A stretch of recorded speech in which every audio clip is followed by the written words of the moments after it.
Indian டஸ்டரை Reno ஒரு புது ஆர்ஜிஎம்பி பிளாட்ஃபார்மை base பண்ணி தான் பண்ணியிருக்காங்க. Reno global modular platform.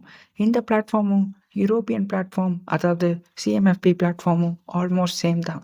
அப்புறம் ஏன் இந்த டிஃப்ரென்ஸ் அப்படின்னு கேட்டிங்கன்னா, ரெனோ கூகுளோட சேர்ந்து டெவலப் பண்ண இஎன்இ ஆர்கிடெக்சரை அகாமடேட் பண்ணுறதுக்கு இந்த ஆர்ஜிஎம்பி பிளாட்ஃபார்ம் தேவைப்பட்டது. கேபின் ஹைட்டே இன்க்ரீஸ் பண்ணியிருக்காங்க. ஏன்னு கேட்டிங்கன்னா, இந்தியாவில் சன்ரூஃப் கிரேஸ் ரொம்பவும் அதிகம். ஸோ ஒரு பேனராமிக் சன்ரூஃப் அகாமடேட் பண்ணுறதுக்காக அதே நேரத்தில் கேபின் ஸ்பேஸையும் காம்ப்ரமைஸ் பண்ணக்கூடாது. அப்போ என்ன பண்ண முடியும்? ஹைட்டே இன்க்ரீஸ் பண்ண வேண்டியது தான். இந்தியன் டஸ்டர் அதனால் யூரோப்பியன் டஸ்டரை விட ஹைட் அதிகம். இந்த பிளாட்ஃபார்மோட மல்டிபிள் பவர் ட்ரெயின்ஸை சப்போர்ட் பண்ண முடியும். ICE, hybrid, CNG, even பிஇவி.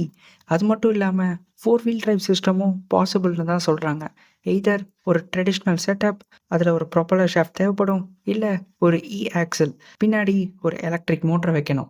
பழைய டஸ்டரோட எக்ஸலன்ஸே அதோட ரைட் அண்ட் ஹேண்ட்லிங் தான். ஸோ இந்த புது டஸ்டர் மேலே நம்ம எல்லாரோட எக்ஸ்பெக்டேஷன்ஸுமே அதிகமாக இருக்குது. இன் டர்ம்ஸ் ஆஃப் டைமென்ஷன்ஸ் இந்த புது இந்தியன் டஸ்டர் பழைய டஸ்டரோட கம்பேர் பண்ணும்போது கொஞ்சம் சின்னது தான்.